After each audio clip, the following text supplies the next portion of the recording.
Hey there, everyone. I hope you had an amazing full moon. Sorry I missed the live for that. I took longer to recover from my surgery than expected, but now we are back, and here is the week. So, as you can see, we actually kind of got quite a bit spread around here. We have a good balance of like things in our private life, things in our public life. When we are looking at this, we have all this Taurus energy in the seventh house. So that's all about like that stability, that consistency. It also is about like the people that we are attracted to, the people in our lives, and how we are exchanging this energy between ourselves and our partnerships. So when we're looking at this, we've got an opportunity for communication, a lot of good communication. We also have this really cool Jupiter in here that I really like this Jupiter because it being in Taurus, it's that search for truth, right? And it's just this loyal and wise teacher. And it opens us up for abundance as well. Jupiter is wonderful that way. And because it's in the seventh house, relationships are really important for us, particularly in our personal life and with business partners. It could be that the negative side of a relationship becomes impossible to ignore, focusing you to do something about it, right? Or it could be the exact opposite where like change happens because it needs to happen, and it creates this beautiful opportunity for the two of you. It's more likely that you're going to enjoy the benefits through your partnership right now just because it is Jupiter, and it's usually pretty positive. It's one of like some people coin it as like the luck planet, right? But this is a very positive time right now for partnerships. And so I wanted to just start there. We've got our sun in Gemini in the eighth house. So we're here, we're looking and seeking for like learning. We're around like things that people don't always talk about very easily or openly, depending on the society you're in. So you're looking for this like this key to this self-learning for yourself that is like around depth, sexuality, external resources that are outside of you, things like this. You're very curious, you're very communicative, very chit chatty, right? And you also might be a little flaky because you are diving into these things.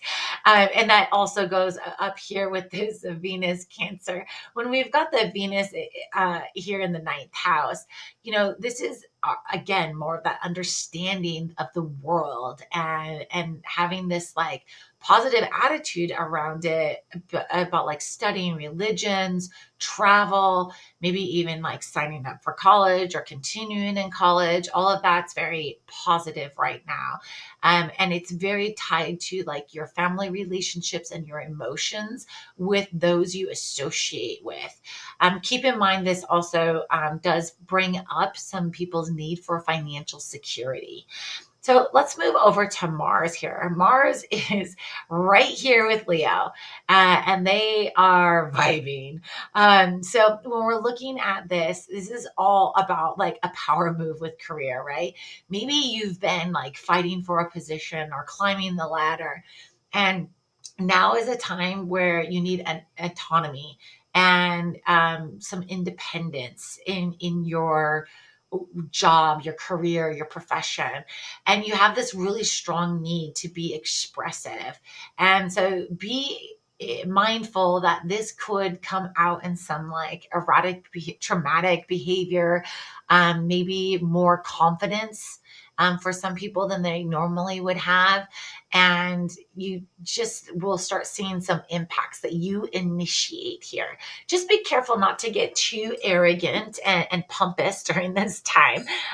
Be aware of who you are and where you'll be after this moves through the 10th house.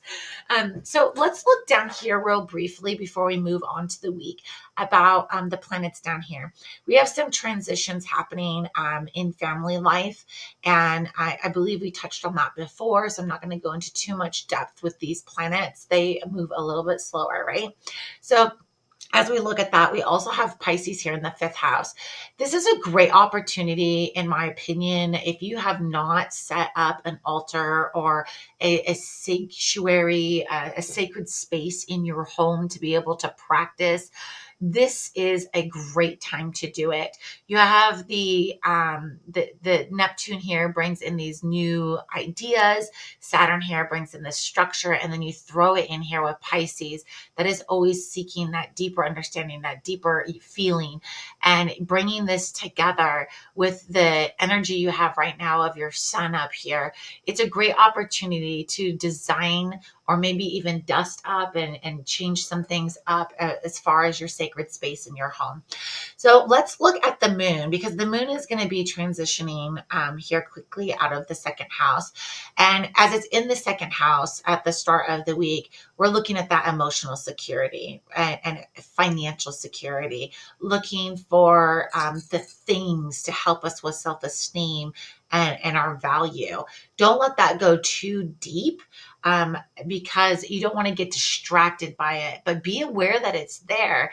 And so if you do need to, spruce some things up a little bit or get yourself something pretty, don't beat yourself up over it. I myself bought a very, very colorful collection of throw pillows for my very stark white living room. And so, um, you do have this need for independence right now as well. And so keep that in mind as that's working here up with this 10th house. Now, let's move on to the week. So, as we're in Monday, we're looking at Venus popped over into Leo. They're not vibing very well, right? Think about Venus as like just this really wanting to create this experience of balance and harmony and just surrounding yourself with beautiful things and peace and things like that. And then you throw Leo in there. Now you can balance this energy. It depends on how your own chart is looking. But for some people, this is going to be rather disruptive coming into their 10th house, especially when you've got Mars here. And so these two have this Leo that's really peaking right now for attention. And so keep that in mind as you approach your Monday and move into the week. So I want to point out too that this energy here is working with karma coming from our seventh house. And so hopefully you can harness, again, like I said, it depends on your own chart, some of that energy and bring in some of that earth to balance this out. You will be able to just very naturally pull in some other resources there. So, and then the moon moved, I forgot about this. Sorry. I almost moved on to the next day. The moon here moved into Capricorn, into our third house. So we have this strong communication, just this need and desire to like learn, gain knowledge, communicate, initiating communication, being enamored with things and topics and people that are of interest to us. So keep that in mind, because that's kind of lining up with this energy we had with the sun, right? And then some of that residual we were experiencing from the ninth house. So as we're going through this, think about this as well, and the fact that you're going to be able to have a very strong intuition if you utilize it well, and you're going to have like your empath skills are going to be on point, and you can pick up other people's feelings. So you do feel secure in life and its structures right now. You are a hard worker. You communicate well during this time, as long as you don't have an outburst up here, right?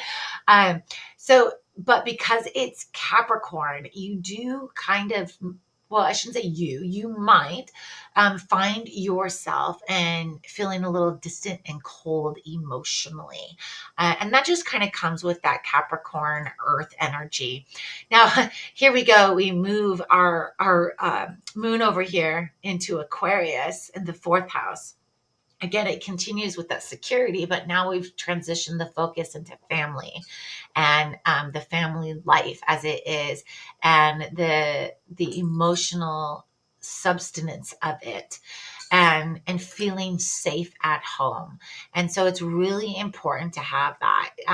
Partnering here with this Pluto obviously offers opportunity for transition and change, and at the same time, looking at this Aquarius energy, you really, rather than dealing with the emotions that the moon brings, you're more detached from it and not wanting to engage with it, and trying to look at it from a different perspective. So it's going to be for some people, this can be rather challenging because you can either experience an upheaval at home, and find it difficult to regain your stability there. And at the same time, you might be feeling that things are starting to kind of crack apart here. So keep that in mind as you're here on this Wednesday. And it goes into Thursday as well, that this could be something that is bringing up opportunities for you to look at, and maybe any transitions or changes you need to be making. So when we come into Friday, we've got the moon moving into Pisces here into our fifth house. And as we're looking at this, it's giving you this opportunity to figure out how to take care of you, right? And it also is giving you this opportunity kind of for a little bit of playfulness while you process some deep emotions. So if you are feeling like you need to unwind, de-stress, and like just step away, that's totally fine. You've had kind of a week, right? And so as you do that, think about opportunities to express yourself through play, and being able to let your creativity go, and giving yourself some of that type of self-care. You can have a difficult time with that depending on what is going on as far as the energy to communicate, because it's still very strong as we come into the weekend. And in addition to that, maybe you are taking this time here to reflect on maybe some of the actions you had taken up here with all this fire, or it's the maybe the transitions going on with the family, right? But take the time. You deserve it. It's kind of been a little bit of a bumpy week by the time we make it into the weekend. And so you can see that through Saturday, our moon is still hanging out here in the fifth house, still working through that energy. I will point out that the aspects changed though, and it does become very strong. And so if you do go, hey, there's a day this weekend I want to stay home and like do an indoor self spa or paint or jam out, sing, dance, whatever it is, Saturday is a great day to do that. And if you can bring in your partner to this experience with you, even better. It'll help you process that. And then we'll look at Sunday for next week's reading and the horoscope. And I hope you have a fabulous week. If you have any questions, feel free to reach out. I'm always available, and many blessings to you all.